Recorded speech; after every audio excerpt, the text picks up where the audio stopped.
Alyssa about 20 minutes ago. Everybody that does Facebook Live tonight is going to be like, what happened to Kelly? I've never seen her so relaxed. It's her fault. This is Alyssa. Say hi, Alyssa. Hi. Alyssa is my amazing flow body worker here at True Wellness. And she gave me a little bit of loving for what, 20, 30 minutes? Yeah. I had makeup all over my face. I'm so relaxed. And the only thing I determined from that half-hour session was that I need a 2-hour session, not a half-hour session. Would you agree? Yeah. So I'm going to answer your questions. However, I know that everybody gets very excited when you get to see therapies that we do here. And Alyssa has been dreaming about this therapy that I did on her a month ago or so. Yeah. And she works so hard, physically, manually, with her arms, that I want to give her a little loving, because she gives all of us loving. And we want to give her a little loving tonight. It's going to be loud for a few minutes, but bear with me. So these are called rapid release technologies. And what they do are break up scar tissue, fascia, and help stimulate your lymphatic movement. But more than anything, they feel amazing.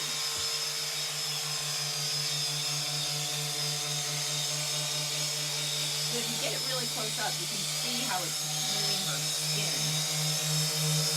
See how it's creating that wave? That's her fascia moving, actually.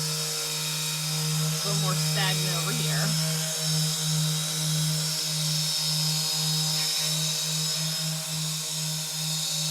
And much like the therapy head wand on the lift machine, I can start to feel the fascia where it's tight with these and feel the pull and the lack of pull. So this is like giving her a full body massage at the end of her night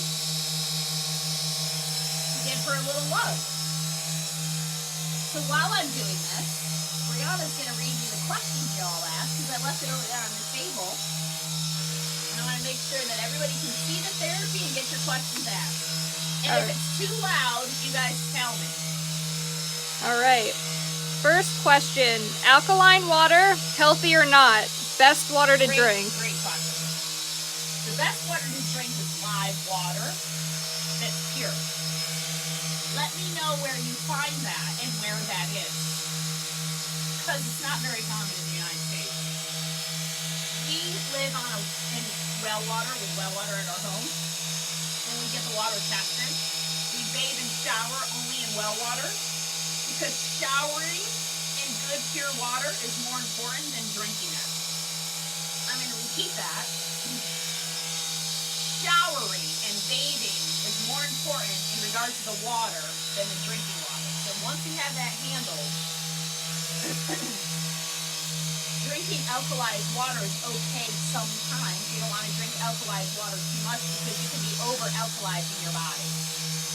You want to have a proper pH, not a totally alkaline, not totally acidic, but in the middle. So we drink alkaline water hardly ever, honestly, because our diets are mostly alkaline. We don't eat sugar and carbs as our main source of energy. So we get a lot of that from our food. So the best water is live water, spring water. Secondarily is filtered water. And the best filters are reverse osmosis. They take the longest, but they make the purest water. But you want to test your water before you get a treatment of any kind, because you want to know what you're up against.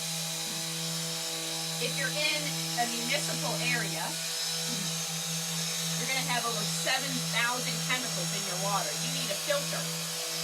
But what kind of filters? Do you have extra sediment in your area? Do you have extra fluoride in your area? Do you need any free filters? There's a lot of questions to be asked about that.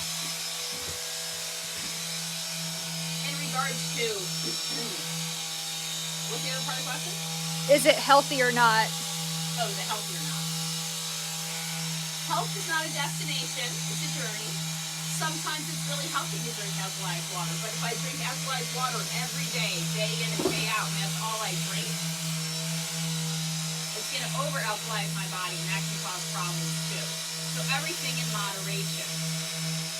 More than anything, again, it's about water having live action.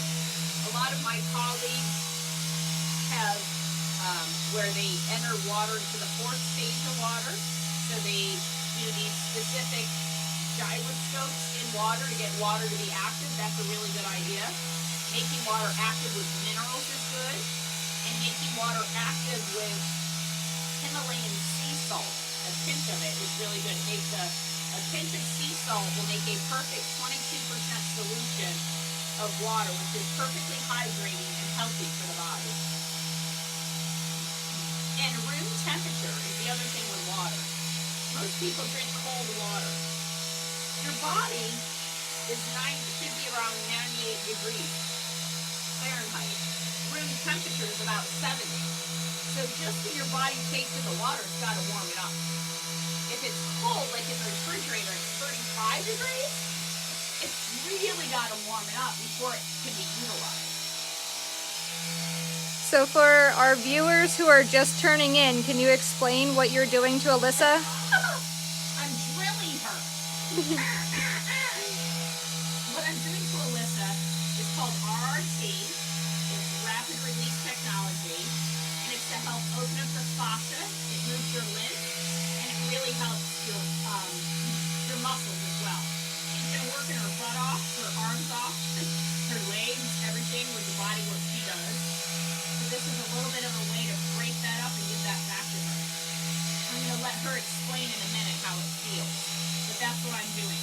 Oftentimes we do this for an area that might be injured, but we would also do it just for a 10-minute session before body work. Alyssa could do this for you. I could do this. Ian could do this. Right now, a few others are going to be trained. Brianna and Sarah will be trained in this as well. But if you have an injury, it works very well to open that area up. Or if you just have overused areas, like this area right here on her is very overused and overworked. And she's yelling at me without telling everybody. It tickles.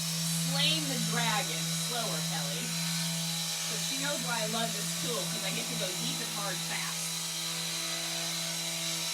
And then what happens is, once your fascia is a little more open, when you get on her table, she can get more work done, deeper. And if I do this, she'll work even deeper.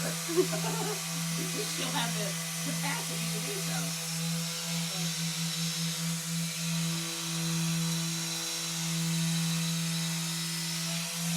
All right. Next question. Yeah. What should you look for in protein and collagen powders? One ingredient in collagen powder. Collagen. That's what you want to look for. No additives, no preservatives, no food colorings, no natural flavors, nothing. You know, we really like Bulletproof. Not that I'm recommending theirs over anybody else's. But the reason I like it is because Genevieve brought us into it, saying, you know, theirs is very pure. So we really liked it. So at one point, I ordered the chocolate one. Because if you know me, you know how much I like chocolate. So I'm like, oh, I'll get the chocolate collagen powder.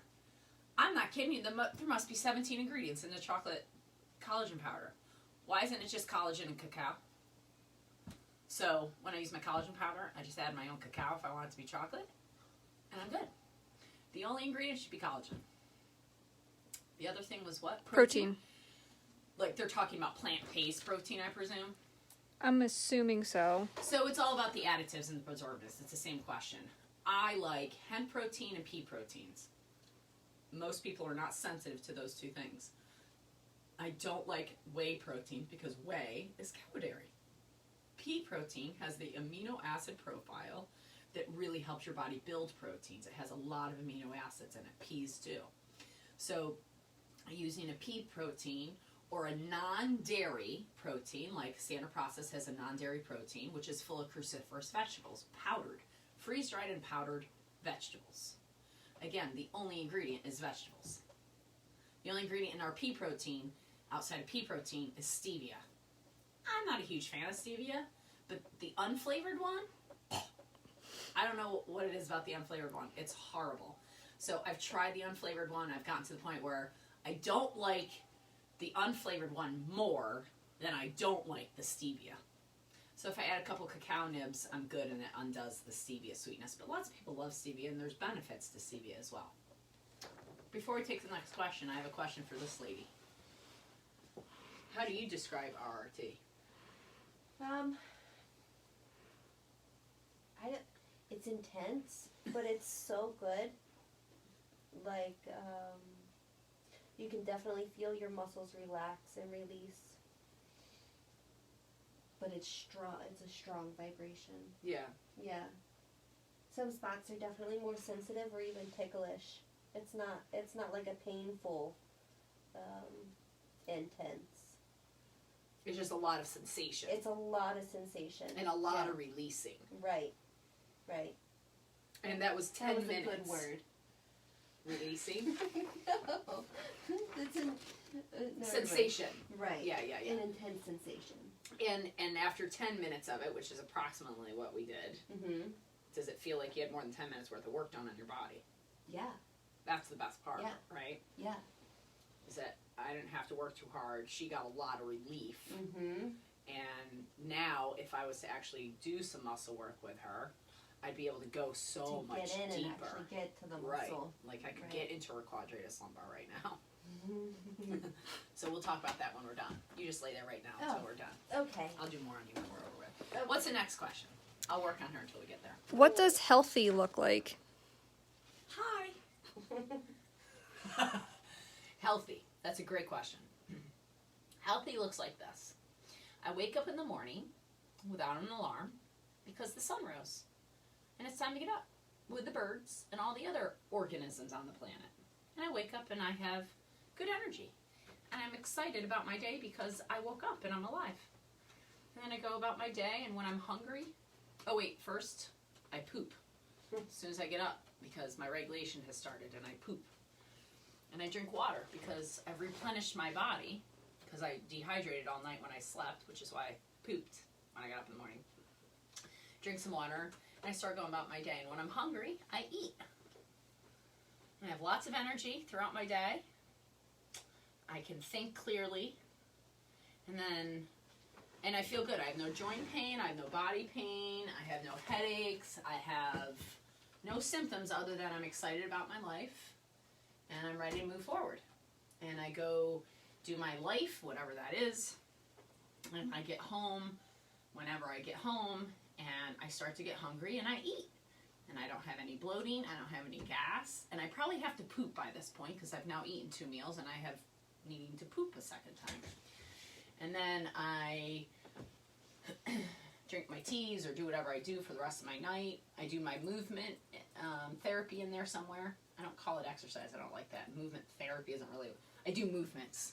For 15, 20 minutes, I do some yoga poses and do some movements. And everything feels really good and it gets my energy up. And then I start to get tired. Around 10, 11 o'clock at night, I easily fall asleep. I rest well. Maybe I dream, maybe I don't. But when I wake up in the morning, I feel good. Can you explain what you're doing to Alyssa currently? Love and honor. I'm working her fascia a little bit. I'm opening her up some other... So I felt like this side was a little stuck than this side. So I'm just working on her fascia, doing a little fascia lymph, overall wellness. So I worked her fascia a little bit. I've been pumping her lymph a little bit. And I'm working her muscles as I'm doing this as well. So I'm just trying to give her... And I'm rubbing her butt. She always likes that. She doesn't like that. Everybody at Facebook Live likes that. You got so many likes. Yeah, sure. Everybody's like, woo! Loving her.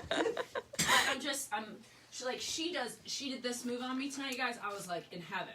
First, she does this fascia move. Just feels so good. It takes all the pressure. I said to her, I know that we do muscle massages too, and I know people can benefit. She's like, oh my God, so many of our clients could benefit from that.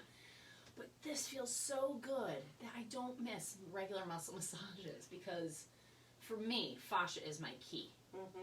And then she also worked on my sacrum. And I was like, that's the money shot, wasn't I? Like, she worked right here on me and did the same thing and just pulled, I don't know if I can do it with your jeans on, I'll try. She just pulled these two sides of my sacrum apart, and it was like, glory be to heaven. You gave me an extra 4 inches in my hip, it felt like.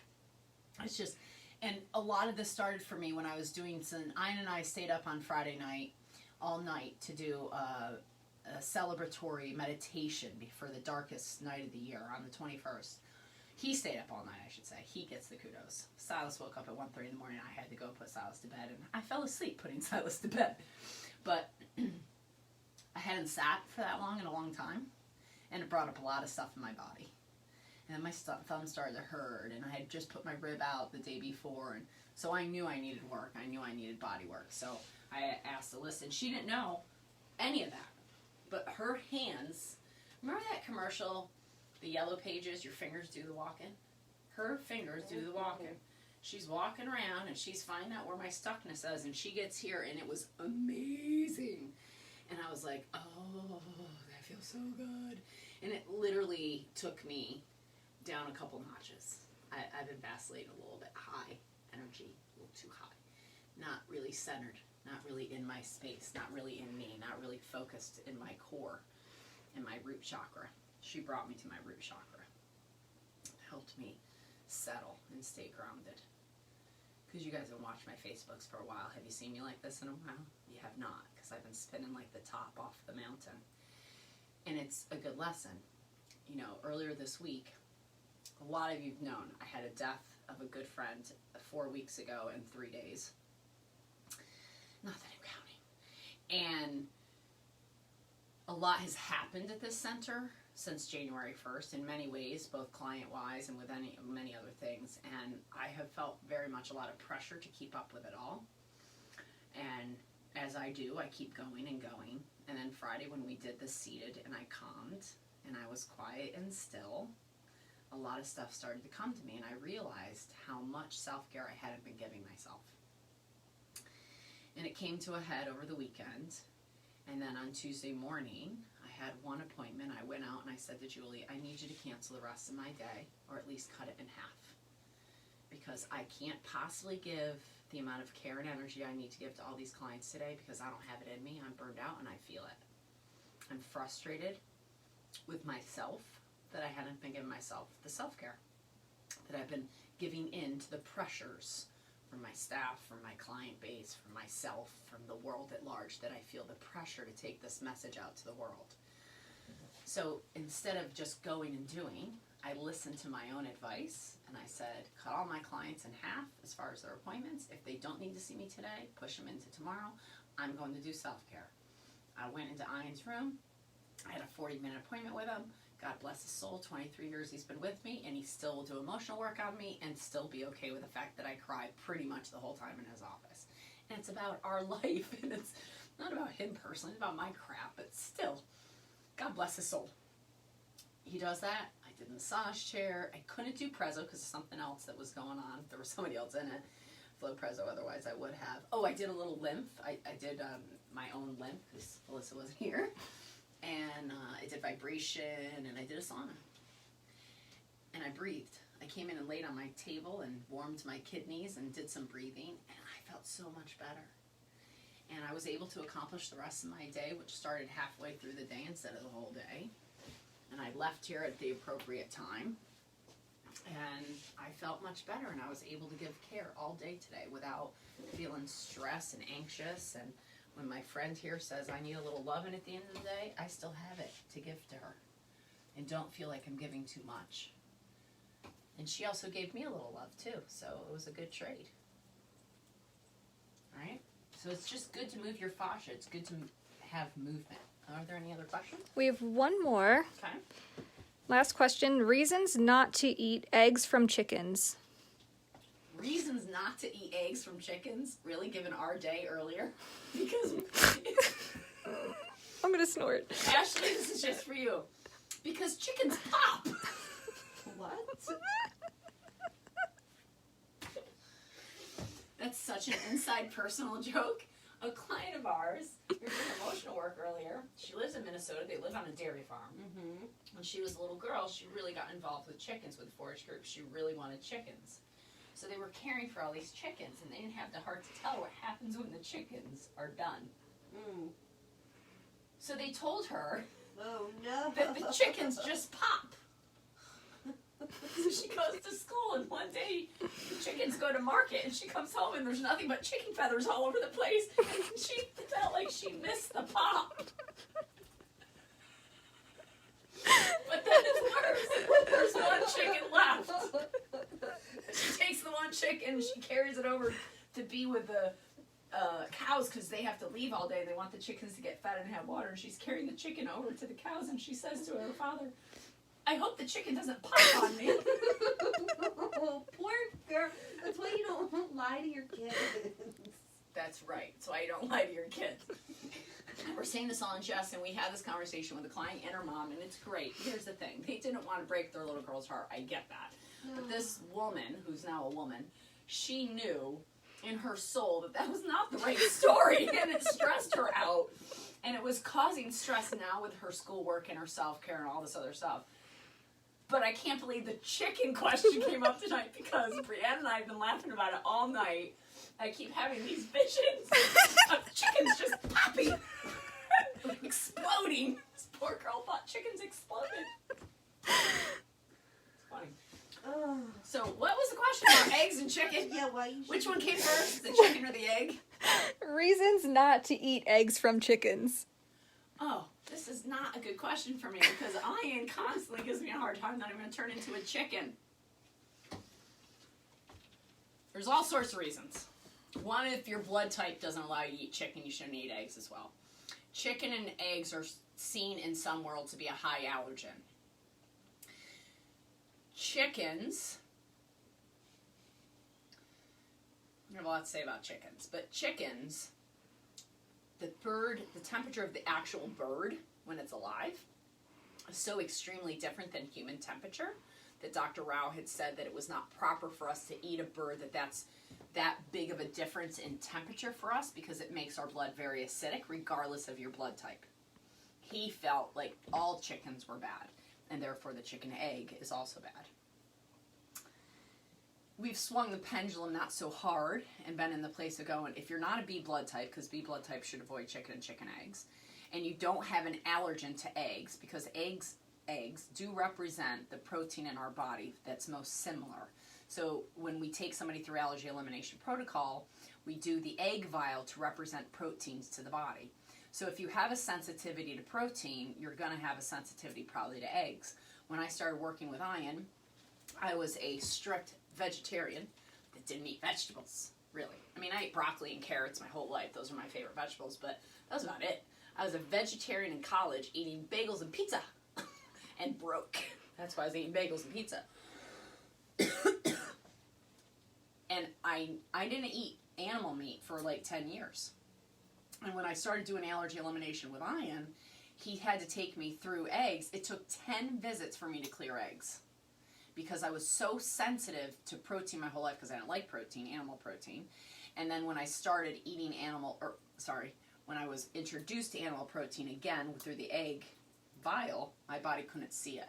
And I was the kind of person that if you fed me an egg up to that point in my life, you could just put the bed down and put me on a nap. I would eat an egg and I would almost fall asleep at the table. That's one of the reasons I stopped eating eggs when I was in high school, was because I was like, oh my God, I'm so tired when I eat an egg. I had an allergy to it. I didn't like animal protein. I have learned, however, if you give me a heritage egg that's organic, oh my God, I love it. It tastes delicious. It's, oh my God, so good. And I've never been sensitive to organic eggs. Always been sensitive to commercial eggs. Why? Well, commercial eggs are chickens. Have you ever been to a chicken coop? A real chicken farm? Do it. You'll never eat a chicken again when you see how those chickens live. They live on top of each other. There's very little sanitation involved. They're called broiler chickens, so they want to feed them fast and heavy, make them grow really fat. They don't give them sunlight. They can't walk. Those chickens are totally stressed the whole time. If you eat an animal that's stressed, you're eating the stress in their muscles. Always it matters how a chicken dies. How an animal dies, because if that's in a humane way, and the animal will then feel the love if the animal's shot or killed in a negative way, the animal's not going to feel all that negativity, and that's going to go into the cells, which is going to go into the meat that you're then going to eat. Do you need any other reasons why not to eat chicken eggs? That being said, I eat chicken eggs once in a while, but duck eggs are better. And so back to the question of what's it like to be healthy, a healthy person properly responds. You know, I said to somebody earlier, he swims in a pool a lot, and he's like, he has been dealing with eczema, and he's been in for like 3 or 4 lymph sessions, and he's gotten a little bit better. You better be watching, by the way, after we talk about this tonight. And he noticed that now his eczema is a little bit better, but when he's in the pool, it flares, and then it goes in, and then it comes out. And he's like, I think it's because it's draining out. I'm like, yes, because your body's appropriately responding to the nasty chemical of the chlorinated pool. And when you're in it, your eczema flares because your body's trying to deal with it. And then it gets a little bit better, and it's gotten better through the weeks that you've done lymph because you're draining out your load. So when my friend died, it was appropriate for me to cry. It wasn't appropriate for me to cry incessantly for weeks at a time and talk about nothing else. And it's also not appropriate for me to not cry. What's appropriate when a friend dies is to cry for a few days and each day get a little bit better. That's appropriate. It's appropriate if a car jumps out in front of me, I slam my brakes on, and I almost get in a car accident, that for a moment my heart races, I sweat, and my mind is racing. And it's also appropriate if I have a good, healthy working nervous system, that I go back into relax and digest in my parasympathetic mode and go, but I didn't get in a car accident. And if I'm a good, healthy person, I'm not going to go and mention that story to anybody else because it doesn't matter. I didn't hold on to it. The unhealthy person is the one that talks about that to every person they meet for the next 3 days. Oh my God, I was almost in an accident. This person cut me off and blah, blah, blah, blah, blah, blah. Let it go. Let it go. A healthy person is able to appropriately compensate for internal and external stressors and let everything else go, not hold on to anything. And that's why we do self-care. We can't give this care out all day long without taking some of it on. So we have to lay on each other's tables so we can let it go. Isn't there a great movie about that? Oh. Let it go. There we Let go. it go. Okay, I'll end there. Have a great night, everybody. Share this with your friends. If you have more questions, let me know. Fran, this was a great idea to do the questions and answers. I want to do it once a month where we do question and answers. Oh, and tomorrow I'm having a special edition of Facebook Live. I don't know what time it is, but at some point tomorrow I'm going to have Ian teach everybody something called unbendable arm. And after he teaches this, I will let everybody know when our next emotional workshop is because we need to set one of those up for March. Have a great night. Happy regulating. Happy healthy living.